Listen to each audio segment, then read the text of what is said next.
أعوذ بالله من الشيطان الرجيم بسم الله الرحمن الرحيم لا يحب الله الجهر بالسوء من القول إلا من ظلم وكان الله سميعا عليما آمنت بالله صدق الله العظيم رب اشرح لي صدري ويسر لي أمري واحلل عقدة من لساني يفقهوا قولي الصلاة والسلام عليك يا رسول الله وعلى آلك وأصحابك يا حبيب الله۔ آج کا ہمارا درس قرآن سورہ النساء کی آیہ نمبر 148 سے آیہ نمبر 152 تک ہے۔ آج پارہ نمبر 6 کا آغاز ہو رہا ہے۔ ان آیات طیبات میں دو باتیں بطور خاص ذکر کی گئی ہیں۔ ایک یہ کہ بری بات پھر اسے بلند آواز کے ساتھ کرنا، کسی کی برائی بیان کرنا، یہ اللہ تعالیٰ کو پسند نہیں ہے، سوائے اس کے کہ کسی کے ساتھ کوئی برا کام کرے، ظلم کرے تو وہ مظلوم اس داستان ظلم کو بیان کر سکتا ہے، تاکہ لوگوں کو ظالم کے بارے میں علم ہو اور وہ اس سے بچیں۔ اور دوسرا یہ کہ وہ لوگ جو دین اسلام کے کچھ احکامات کو مانتے ہیں اور کچھ سے انکاری کرتے ہیں، ان کی مذمت کی گئی ہے۔ فرمایا لا یحب اللہ، اللہ تعالیٰ نہیں پسند کرتا الجہر، کہ برملا کہی جائے، بالسوء بری بات، من القول، بالسوء من القول بری بات کہی جائے، الجہر برملا اونچی آواز کے ساتھ۔ لا یحب اللہ الجہر، اللہ تعالیٰ پسند نہیں کرتا کہ برملا کہی جائے، بالسوء من القول بری بات، الا من ظلم مگر وہ جس پر ظلم ہوا۔ وکان اللہ سمیعا علیما، اور اللہ تعالیٰ خوب سننے والا اور خوب جاننے والا ہے۔ ان تبدو، اگر تم ظاہر کرو، خیرن کو نیکی، اور تخفوہ یا پوشیدہ رکھو اسے، او تعفو یا درگزر کرو، عن سوء کسی برائی سے، فإن اللہ تو بے شک اللہ تعالیٰ کان عفوا قدیرا درگزر فرمانے والا اور قدرت والا ہے۔ ان الذین، بے شک وہ لوگ، یکفرون جو کفر کرتے ہیں، باللہ اللہ تعالیٰ کے ساتھ، ورسولہ اور اس کے رسولوں کے ساتھ، ویریدون اور چاہتے ہیں کہ یفرقوا کہ فرق کریں، بین اللہ ورسولہ اللہ اور اس کے رسولوں کے درمیان، ویقولون اور کہتے ہیں، نؤمن ہم ایمان لائے ہیں، ببعض بعض رسولوں پر، ونکفر ببعض اور کفر کرتے ہیں بعض کے ساتھ، ویریدون اور چاہتے ہیں، ان یتخذوا کہ اختیار کر لیں، بین ذالک ایمان اور کفر کے درمیان کوئی سبیلا راستہ، اولئک هم الکافرون یہی لوگ کافر ہیں، حقا حقیقت میں، واعتدنا اور ہم نے تیار کر رکھا ہے، للکافرین کافروں کے لیے، عذابا مہینا رسوا کرنے والا عذاب۔ والذین آمنوا اور جو لوگ ایمان لائے، باللہ اللہ پر، ورسولہ اس کے رسولوں پر، ولم یفرقوا اور نہیں فرق کیا انہوں نے، بین احد منہم کسی ایک میں ان سے، اولئک سوف یہی وہ لوگ ہیں کہ ان قریب دے گا، یؤتیہم ان قریب دے گا اللہ تعالیٰ اجورہم ان کی اجر، وکان اللہ غفور الرحیم اور اللہ تعالیٰ بخشنے والا اور رحم فرمانے والا ہے۔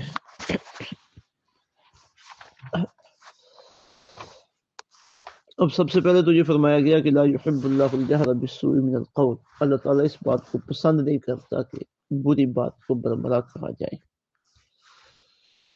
بعض لوگوں کی عادت ہوتی ہے کہ دوسروں کے عیوب کو اچھالتے ہیں، اور عیوب اچھالنے میں انہیں لطف آتا ہے، اور پھر دوسروں کی برائیوں کی تشہیر کرتے ہیں، ایسے منہ پھٹ ہوتے ہیں، چلتے چلتے دوسروں کی پگڑیاں اچھالنا شروع کر دیتے ہیں۔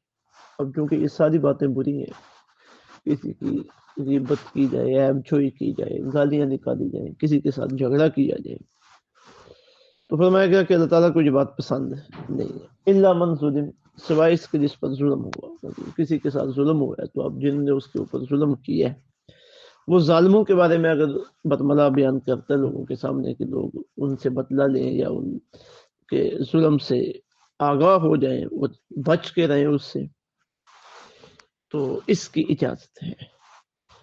فرمایا وکان اللہ سمیعا علیما، اللہ تعالیٰ خوب سننے والا اور جاننے والا۔ یعنی کوئی بھی ظالم یہ نہ کہے کہ میں نے جو کیا اس کی تو کسی کو خبر نہیں ہے، مجھ سے کوئی بدلہ کیا لے سکے گا، دنیا میں کوئی تو اس سے بدلہ لے یا نہ لے، اللہ کے نوٹس میں ہے، اللہ جانتا ہے، اور قیامت کے دن تجھے بدلہ ملنے والا ہے۔ اللہ سننے والا بھی ہے، جاننے والا بھی ہے۔ ان تبدو خیرن، اگر تم ظاہر کرو کو نیکی اور تخفوہ یا پوشیدہ رکھو، او تعفو عن سوء، یا درگزر کرو کسی کی برائی سے، فإن اللہ کان عفوا قدیر، اللہ تعالیٰ درگزر کرنے والا اور قدرت والا ہے۔ عظیمت کا راستہ یہ ہے کہ کوئی ہمارے ساتھ برائی بھی کرے تو ہم اسے معاف کریں، درگزر کریں، لیکن رخصت ہے کہ جتنی کسی نے تمہارے ساتھ برائی کی ہے تم بھی اتنا اس کا اسے بدلہ چکا دو، اس کی رخصت ہے۔ اور جو اللہ رب العزت کے برگزیدہ لوگ ہیں ان کا درجہ یہی ہے کہ وہ عظیمت کا راستہ اختیار کریں۔ سنن ابو داؤد کی حدیث پاک 4896 نمبر حدیث ہے۔ حضرت سعید بن مسیب رضی اللہ تعالیٰ عنہ بیان کرتے ہیں کہ آقا علیہ السلام تشریف فرما تھے، اسی مجلس میں ایک آدمی نے حضرت سیدنا ابو بکر صدیق رضی اللہ تعالیٰ عنہ کو اذیت پہنچانا شروع کر دی، برا بلا کہنا شروع کر دیا۔ تو آپ نے انہیں کوئی جواب نہ دیا، پہلی مرتبہ بھی جواب نہیں دیا، دوسری مرتبہ بھی جواب نہیں دیا، جب تیسری مرتبہ اس نے اذیت پہنچائی تو حضرت ابوبکر صدیق رضی اللہ تعالیٰ عنہ نے جواب دیا، تو اس پر رسول اللہ صلی اللہ علیہ وسلم اٹھ کر جانے لگے۔ تو حضرت ابوبکر نے اٹھ کر جانے کی وجہ پوچھی تو آقا علیہ السلام نے فرمایا نازل ملک من السماء یکذبہ بما قال قال لک، کہ اللہ تعالیٰ نے آسمان سے ایک فرشتہ اس کو جھوٹا، اس کی تکذیب کرنے کے لیے اتارا تھا، جو وہ تجھے کہہ رہا تھا فرشتہ اسے جھٹلا رہا تھا، اس کی تکذیب کر رہا تھا۔ فلما انتصرت، جب تو نے خود جواب دیا، وقع الشیطان، تو شیطان درمیان میں شیطان آ گیا، فلن اقل لاجلس اذا وقع الشیطان، تو جہاں شیطان آ گیا ہوا میں کیسے بیٹھ سکتا ہوں۔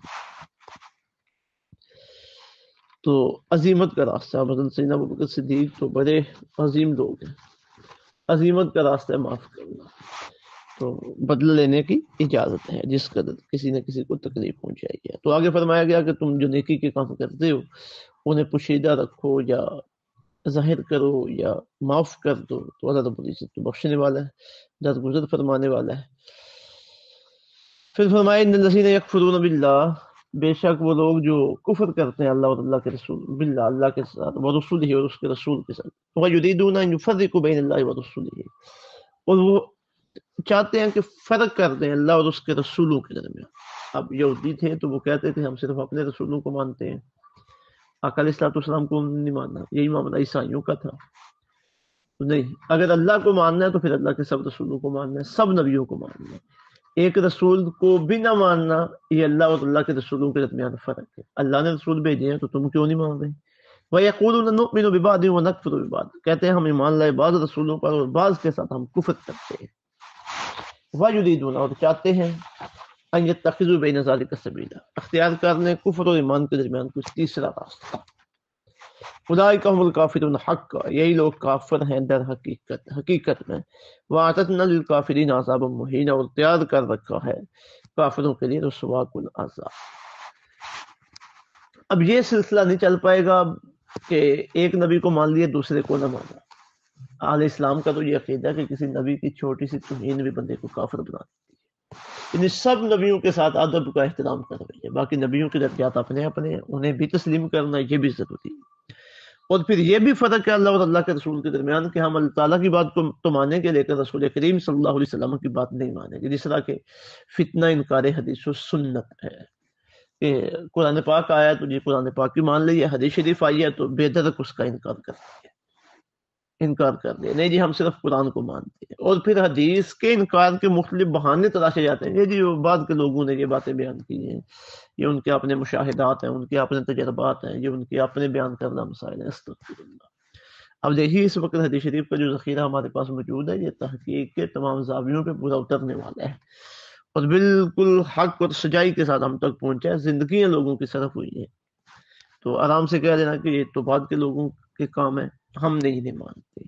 تو یہ بھی تفریق ہے اللہ اور اللہ کے رسول کے درمیان۔ جب اللہ کو ماننا ہے تو اللہ کو ماننا اس وقت معتبر اللہ کی نظروں میں جب اللہ کے رسولوں کو بھی مانا جائے اور جس بات کو اللہ نے منوایا انہیں مانا جائے۔ تو فرمایا جن لوگوں کی یہ عادت ہے وہ چاہتے ہیں کہ ایمان اور کفر کے درمیان کو تیسرا راستہ نکالیں۔ اب اللہ کو ماننا اور اللہ کے ساتھ سب رسولوں کو ماننا اور جسے اللہ نے منوایا انہیں ماننا یہ تو ایمان ہے، اور اللہ کے کسی ایک نبی کا بھی انکار یہ کفر ہے۔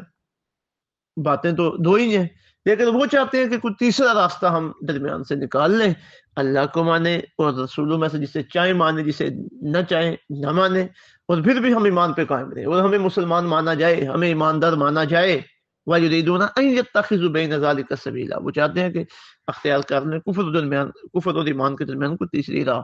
تو اللہ فرماتے ہیں نہیں، اولئک هم الکافرون حقا، یہی لوگ کافر ہیں حقیقت میں. وَأَعْتَدْنَا لِلْكَافِرِينَ عَذَابًا مُهِينًا، تیار کر رکھا کافروں کے لیے رسوا کن اللہ. آج بھی ہمارے دور میں ایسے لوگ موجود ہیں جن کے نزدیک اسلام صرف چند عبادات اور اخلاق کے مجموعے کا نام ہے، باقی چیزوں کا انکار کر دیتے ہیں. تجارت ہے، معیشت ہے، سیاست ہے، کوئی ضرورت نہیں اسلام کی سیاست کو ماننے کی، وہ تو اس دور کی تھی، اب ہم اپنے دور میں اس سے کیسے استفادہ کر سکتے ہیں. انکار ہی کر دیتے ہیں اسلام کی ان چیزوں کا. تو ان لوگوں کو بھی سوچنا چاہیے، اور یہ تنبیہ جو ان آیات تجربات میں موجود ہے وہ ایسے لوگوں کے لیے بھی ہے. اسلام ایک مکمل ضابطۂ حیات ہے، اور اس سب کو مانیں گے تو تب مسلمان بنیں گے. پھر اللہ رب العزت نے ان لوگوں کی تقسیم کی ہے جو اللہ کو مانتے ہیں، اللہ کے رسولوں کو مانتے ہیں اور پورے نظام کو مانتے ہیں. والذین آمنوا باللہ، وہ جو لوگ ایمان لائے اللہ تعالیٰ پر، ورسولہ، اس کے تمام رسولوں کے ساتھ، ولم یفرقوا بین احد منہم، اور نہیں فرق کیا انہوں نے کسی میں ان سے. اولئک سوف یؤتیہم اجورہم، یہی وہ لوگ ہیں اللہ تعالیٰ انہیں دے گا ان کے اجر. وکان اللہ غفورا رحیما، اور اللہ تعالیٰ بخشنے والا رحم فرمانے والا. اللہ رب العزت ہمیں ایسے لوگوں میں سے رکھے جو مکمل اللہ رب العزت کو اور اس کے تمام احکامات کو اور توحید کے تقاضوں کو، رسولوں کو، جس کو اللہ رب العزت منائے انہیں ماننے والے ہیں. اللہ رب العزت سمجھ اور عمل کی توفیق عطا فرمائے. وما علینا الا البلاغ.